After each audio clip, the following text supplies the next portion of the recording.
Okay.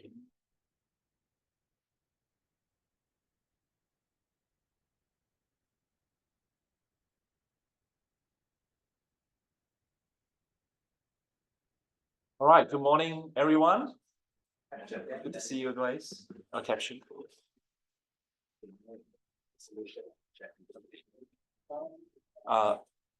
Yeah. So today I want to continue my lesson on the 12 points that show Christianity is true, and today we're going to look at the third point. So just a quick round of a test. If anyone know the answer to this, truth about reality is no both. Excellent. Thank you. The opposite cannot be both. True. Excellent. Very good students, yes. Very proud of you. That's right. So the third point we are looking at is so just before we do that, the quick recap on the last session we have opposite cannot be both true. Truth is what corresponds to reality. We cannot deny that we know reality without knowing something about it. Opposite of true is false, and all views cannot be true at the same time. Neither can all views be false. Is it possible that one religion is true and in all its essential claim? Okay, so that's what we sort of lay down the foundation that we can know truth and opposites can't be both true at the same time. So now today we will explore is a theistic God exists? Okay, which God are we talking about? So in this discussion, we explore various concepts of God and their significance in philosophical and theological debates. Understanding these different perspectives is crucial for grasping the complexity of belief and existence. So what are the other views out there that we know of? So theism is the infinite personal God. So Christianity, we believe in the theistic God, a God that is infinite and personal at the same time. This view shapes our understanding of existence, suggests a purposeful design and personal relationship between God and humanity. Then you have another one called deism, the impersonal creator. The deism represents the idea of an infinite impersonal God who exists but does not intervene in the world. This perspective raises questions about human experience and nature of divine involvement in our lives. So in short, deism is theism minus miracles. So this so-called God does not intervene in our world. They are separate. Another viewpoint is the finite Godism. Finite Godism suggests that the existence of a finite personal God who is beyond the world. This view contrasts with theism by limiting God's attributes. So this says like there's a God, but it's finite in terms of his power. Then you have atheism. Atheism is non-theism, which means there is no God. So they deny the existence of any God, representing a worldview that relies solely on empirical evidence and human reasoning, often questioning the need for divine being. Okay. Then we also have pantheism. So pantheism, in short, is God is the universe. Pantheism equates God with the universe, suggesting that everything collectively is divine. This view emphasizes the interconnectedness of all existence. And a slight deviation is panentheism, and all is in God and God is in all. So this viewpoint believes that God has two poles, and a potential pole beyond the world and actual finite pole which is in the world. Panentheism posits that all is in God and God is in all, representing a more relational understanding of divinity and transcends mere identification with the universe. And then you have polytheism. which is the many gods. Polytheism involves the belief in many finite gods, each with distinct role and attributes. This perspective is shaped by historical and cultural contexts, reflecting diverse understanding of the divine. Hey. So does a theistic God exist? From us, my background, I came from Malaysia, and we have quite a diverse culture and beliefs. In Malaysia, we have the Malay, the big three, so Malay, they are mainly Muslims, and the Chinese, a lot of them are maybe in the Buddhist category. Then we have a lot of Indians, and the majority in the Hindu religion. Okay, so growing up, we get to sort of learn the differences between each religion. And so we want to find out, does a theistic God exist? Okay, so we'll address this issue. And one of the important sort of argument or proof is the cosmological argument for God's existence. So cosmos is the universe, cosmos. And we have the horizontal argument, the Kalam. The Kalam cosmological argument exerts that everything that begins to exist has a cause. Since the universe began to exist, it must have a cause outside of itself. And the vertical form of the cosmological argument is the vertical emphasis, the necessity for the first cause, which is the uncaused and exists outside of the constraint of time and space.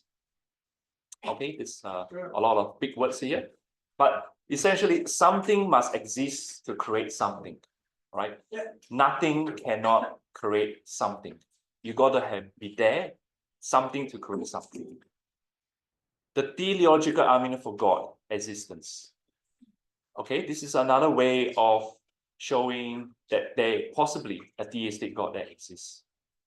The anthropotic principle from astronomy. The anthropic principle suggests the universe conditions are fine-tuned for human life and indicating intention design. So in a nutshell, this is called the fine-tuning of the universe. When we see the world around us, you can see the fine-tuning. And if there's something that's fine-tuned, it indicates intentionality design. Think about all the things that you have just on yourself, your smartphone, to say, your glasses, right? Those who wear glasses. Those are very fine-tuned design to make things to work. So I'm gonna try to see if I can play this video for you. I remember one of the sermons, someone shared this, and it sort of stuck in my head because it shows the power of God creating the universe, like so far and so big, into microscopic things, right? Let me see if I can play this. And we're gonna watch the ad. For a second. Little things that remind us of that.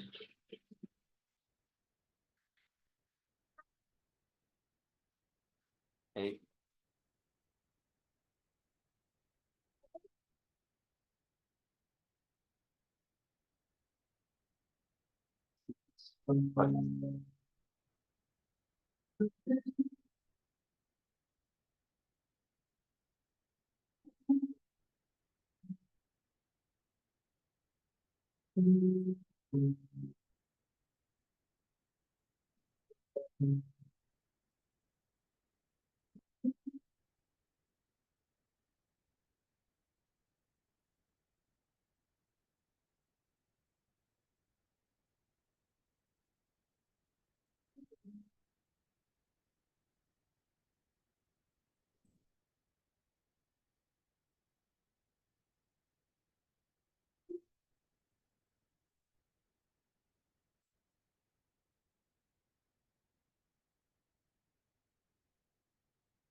Okay. How do you feel after watching that? I do too. Yeah, I don't know. Don't know about you, but after watching that, you sort of feel something. That when you zoom out, it sort of humbles you. You think us as humans, sometimes we can be overconfident, but we are just a speck of a speck in terms of the whole universe. And knowing that God sent His Son to come and die for us. That we are such a small thing in the whole universe, but He still did it for us. And yeah, going down to the DNA, the chromosome, all these are signs of everything working together. So in the theological argument, from astronomy, the anticipatory design shows an intelligent designer. Human life shows anticipatory design. Hence, human life shows an intelligent designer. So when you see, so another example is a watch or a smartwatch that you have now. Everything has to click in this watch. All the clocks have to be in a certain way. One is handling the minutes, one is the hour, one is the second, and everything has to click in a certain way so that it rotates properly. And so all complex design has a designer. So if you think a watch is complex, what about the universe? It's even more complex than that. This is by all no means a long list. There's probably more than that, but just a few facts just to show you how fine-tuned the universe is for human life, right? The percentage of oxygen, 25% of oxygen in air is just right for human life. Gravitational force is perfect for human life to exist. So if gravity is too strong, you can't even move. Okay. And if gravity is weak, then we all be floating around and we can't even function. The distance from Earth for the sun is the right heat for life, right? Further away, then you get too cold. A bit more closer, then we all will die in heat. And there's probably a few more other things, but one thing, the last point, the position of Jupiter protects life from Earth. And this is something I learned from preparing this lesson is, if you can see, this is Jupiter, and this is Earth. Jupiter is 2.5 times the size of Earth, and the diameter is 11 times that of Earth. So if Earth were a size of a grape, Jupiter will be as big as a basketball. So grape, basketball. And scientists realize that there's a reason why Jupiter is there, and they think, and because the gravity is so strong, it's become like a vacuum cleaner in the space. So it's sort of, because gravity is very strong, it sort of sucks things to Jupiter. And Jupiter is believed that all this cosmic junk or rocks that is floating in space is being sucked to Jupiter. Otherwise, it will hit Earth if Jupiter isn't placed in that position. So Jupiter is actually blocking all these rocks that is flowing towards Earth. And they have known that some of these rocks is as big as Earth. So can you imagine a rock as big as Earth hitting Earth? So moving on, yes. So the other angle to look at is looking at microbiology. This argument highlights the complexity of biological systems, suggesting that such design points to an intelligent creator. Okay. So specified complexity. So it's very specific, has an intelligent designer. First life has specific complexity, hence first life has an intelligent designer. Some of you may know this. before when I was in high school, I used to join the cadet, and we have to learn the Morse code. I think I totally forgot all about it. But Morse code is a code, a language that if I put it out the right signals in the right sequence, the other person can understand what I'm trying to say. Another example is, imagine one morning, you wake up in the morning and you want to grab breakfast, and you saw this box of cereal that was on the dining table with the letters spelled out with the cereal like that. Take out the garbage, mom. Okay? And you wouldn't think twice that, this is random. You probably think, oh, someone actually took the letters and arranged it in a way to send me a message to take the trash out, right? We can take the cereal box and shake it as hard as we can and pour it out, and it won't give you that message, okay, as much as you want to try. Similarly, if you go to the beach and you see in the air like a cloud saying drink Coke, you would think somebody actually went and do that, like a plane. You wouldn't think that it's random, okay? Another example, the eyeball, one of many examples. Every little thing has its function, right? The lens, the iris, the sensory nerves. It's very specific. Everything has to be in its place for it to work. Otherwise, we can't see. Another example, a mouse trap, right? A simpler mouse trap. I remember, back in my old house in Malaysia, we do set up mouse trap very often. And everything has to work properly. If the spring doesn't kick in at the right time and all that, it doesn't catch the mouse. So irreducibly complex, all parts need to work together, and it points us to a designer.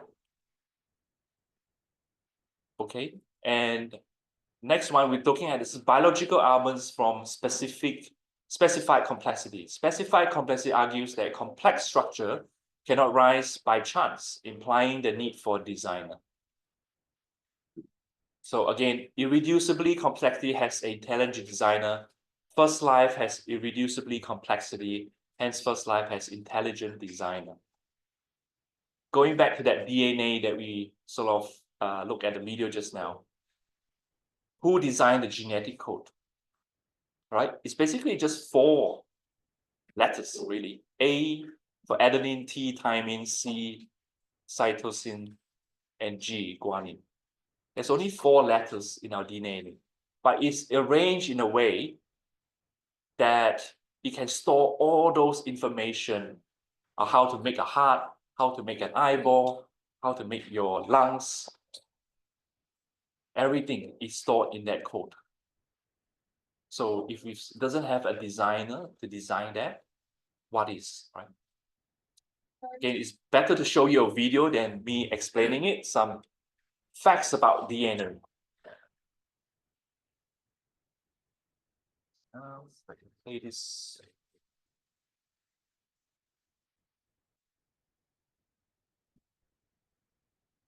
Just before verifying Thanks for stopping by. This is 2 Minute Classroom, and today I'm giving you 7 facts about DNA that will blow your mind. For those of you who are new here, I love DNA and all things genetics. And if you're not impressed by the facts on this list, then you might as well walk home. If you do enjoy these facts, I would love nothing more than to have you share this video with your friends. You can tag me on Everyone. The DNA in a single human cell is roughly 6 feet long if fully stretched out. And if you took all the DNA from every cell in your body, it would stretch more than 100 billion miles, long enough to span our entire solar system, 14 times. Number 2, the human genome contains about 20,000 genes. However, those genes only make up about 1 to 2% of your DNA. The rest is called non-coding DNA, which scientists thought had little value to us. However, the recent research shows that this non-coding DNA may in fact have some very vital functions. Number 3, your genes are not as unique as you may think. You probably know that identical twins are 100% similar genetically, and you also probably know that you are a 50-50 split of your mom and dad. But did you know that you also approximately share about 50% of your genes with your siblings, and that fraternal twins only share 50% as well? Your genes have an approximate 25% similarity to your grandparents and your aunts and uncles, and 12.5% with first cousins. Fact number 4. DNA is great at storing data. 1 gram of DNA can hold about 700 terabytes of data, the equivalent of 358,000 hours of HD video, which would take you over 40 years to watch if you never slept. And, by the way, you have over 50 grams of DNA. Fact number 5. The human genome is a complete sequence of human DNA, all 3 billion base pairs, including the location of all genes. If you were to type out the entire human genome at 60 words per minute, it would take 95 years. Needless to say, it took a collaborative effort by the scientific community to map the human genome. And you can learn more about that in this video. Number 6. Your mitochondria has its own DNA that is separate from the DNA stored in your nucleus. Interestingly, you get your mitochondria from your mother, so the mitochondrial DNA comes from your paternal line, stretching back through your mother, grandmother, great-grandmother, and beyond. Sorry, Dad. And number 7. We have digitized the DNA sequence of several notable people, including Stephen Hawking, Lance Armstrong, and Stephen Colbert. This digital DNA is stored in the Immortal Drive, which is a hard drive orbiting the Earth on the International Space Station. So whoever finds it long after we're gone will think humans were fit, funny, and highly intelligent. Don't forget to share this video and tag @2MinuteClassroom. And here's this if you're not already subscribed. Thanks for watching. Okay. It's a few facts there, but And yeah, so I want to go back to that DNA part. So just to put in perspective, the amoeba, which is a one-cell organism.